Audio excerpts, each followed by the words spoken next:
Parents of murderers, how do you view your son/daughter now? My stepson killed one of his bullies in high school. He has a cleft palate, and it's a pretty bad one. All his life he's been bullied for it. His mother and I have done everything we could to stop the bullying, but it never ceased. We contacted administrators, moved, switched schools, tried everything. Eventually, we decided on an online homeschooling program. Unfortunately, one of his bullies from his last school knew where we lived. He'd come by and taunt my stepson regularly. My wife and I were never around because the kid would come while we were working. One day, after my son tried ignoring his previous taunting, the bully figured it must have been a good idea to break in and find him.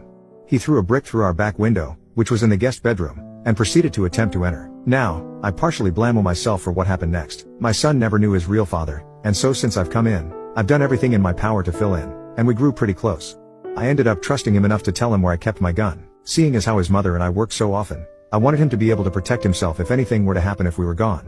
So, he grabs my gun, opens the door to where the bully was and shot him in the chest twice. He died